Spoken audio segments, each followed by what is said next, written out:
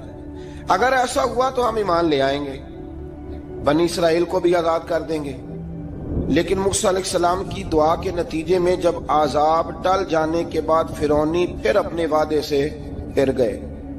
بنو قریظہ والوں نے بھی کئی دفعہ حضور سے وعدے کیے پر اپنے وعدوں پر قائم. ایک بات آپ سے یہاں روک کے عرض کر دوں، ہم بھی کئی دفعہ کہتے ہیں ذرا بریک کبھی گاڑی کی نہیں نہ لگتی تو ہم ارادہ کرتے ہیں کہ آج سے ہی نماز شروع کر دینی. ذرا طبیعت زیادہ لیل ہوتی ہے تو ارادہ کرتے ہیں نا کہ بھائی آج کے بعد ہم نے نیک، پھر کیا ہوتا ہے شفا ہو گئی تو چھٹی ہو گئی. یہ طریقہ درست نہیں. یہ تو کفار کا طریقہ بیان کیا نا قرآن پاک میں. یہاں فرمایا جب اللہ تبارک و تعالیٰ نے انہیں نجات دے دی تو اپنے وعدے سے مکر گئے. تو پھر اللہ تبارک و تعالیٰ نے بنی اسرائیل کو سمندر پار کر کے ایسی قوم کے پاس پہنچا دیا جو بتوں کی پرستش کرتی تھی. وہ تو بچ گئے لیکن فرعونی سارے دریا کے اندر غرق ہو گئے. حضرت موسیٰ علیہ السلام سے کہنے لگے کہ ہمارے لیے بھی یہ خدا بنا دیجئے. حضرت موسیٰ علیہ السلام نے فرمایا بت پرستی کرنے والے جاہل ہیں. یہ بت پرست قوم کے پاس جب گئے نا بنی اسرائیل والے، بت پوجتے ہوئے دیکھا تو کہنے لگے ہمارے لیے بھی سامنے بنا کے رکھ دو. فرمایا یہ تو جاہل ہے، تم انہیں دیکھ کے اثر قبول کر رہے ہو اور اپنی جاہلیت کے باعث یہ ہلاک ہونے والے بھی ہیں. پھر اللہ تعالیٰ نے بنی اسرائیل پر اپنی نعمتوں کا ذکر فرمایا اور موسیٰ علیہ السلام نے اپنی قوم میں ہارون علیہ السلام کو اپنا جانشین فرمایا اور کوہ طور پر تشریف لے گئے. اللہ نے فرمایا وہاں آ جائیں، میں آپ کو تورات عطا کرتا ہوں. 40 دن کا یہ عرصہ تھا. موسیٰ علیہ السلام نے وہاں پہ جا کے، وہ سارا واقعہ بھی انہی آیات میں ہے کہ حضرت موسیٰ نے عرض کیا تھا کہ رب ارنی، یا اللہ میں تجھے دیکھنا چاہتا ہوں. تو فرمایا لن ترانی، تو نہیں دیکھ سکتا. وہ بھی یہاں اللہ نے ذکر فرمایا. پھر اللہ تعالیٰ نے اپنی ایک تجلی جب کوہ طور پہ ڈالی تو حضرت موسیٰ علیہ السلام تاب نہ لا سکے اور بے ہوش ہو گئے اور پہاڑ بھی ریزہ ریزہ ہو گیا. اس کا ذکر بھی اللہ نے انہی آیات میں فرمایا. آیت نمبر 144 سے 155 تک حضرت موسیٰ علیہ السلام کو رسالت عطا کرنے، کلیم اللہ کا منصب عطا کرنے، تورات عطا کرنے کا ذکر ہے. آگے چل کے بتایا کہ جو متکبر لوگ ہیں نا وہ آیات الہیہ سے منہ پھیرتے، اور جو لوگ اللہ کی آیات اور قیامت کو جھٹلاتے ہیں ان کے اعمال باطل ہیں. پھر موسیٰ علیہ السلام کے کوہ طور پر قیام کے عرصے میں بنی اسرائیل کے زیورات سے بچڑا بنا کر اسے معبود بنانے کا ذکر ہے. ان میں ایک جادوگر تھا سامری، سنا ہے سلالہ میں اس کی قبر ہے. حضرت موسیٰ کوہ طور پہ چلے گئے تو اس نے پیچھے سے نا سونے کا ایک بچڑا بنا لیا، اس میں سونے کی تاریں اس کے منہ میں لگائیں، ہوا چلتی تھی تو بجتی تھی. اتنے کمزور عقیدے کی یہ قوم تھی کہ انہوں نے فٹافٹ ماننا شروع کر لی. فٹافٹ ماننا، کہنے لگے یہ ٹھیک ہے. چنانچہ موسیٰ علیہ السلام جب واپس آئے تو قوم پر غصے اور افسوس کا اظہار فرمایا اور کہا میرے پیچھے تم نے ایسا برا کام کیا. انہوں نے تورات کی تختیاں بھی زمین پہ ڈالیں اور اپنے بھائی ہارون علیہ السلام کا سر پکڑ کے اس سے جواب طلبی کی. انہوں نے کہا اے میرے ماں جائے، بڑے خوبصورت لفظ ہے قرآن پاک، اے میرے ماں جائے، اے میرے بھائی، قوم نے مجھے بے بس کر دیا اور قریب تھا کہ یہ مجھے قتل بھی کر دیتے. اب آپ مجھ پر سختی کر کے دشمنوں کو ہنسنے کا موقع نہ دیں. کبھی بھی دشمنوں کو اپنے اوپر ہنسنے کا موقع نہ دینا چاہیے. پھر آیت نمبر 151 میں موسیٰ علیہ السلام کی دعا اور کلمات استغفار کا ذکر ہے. آگے چل کے بتایا کہ غصہ ٹھنڈا ہونے پر موسیٰ علیہ السلام نے تورات کی تختیوں کو اٹھایا جن کی تحریر میں اللہ سے ڈرنے والوں کے لیے ہدایت اور رحمت کی بشارت تھی۔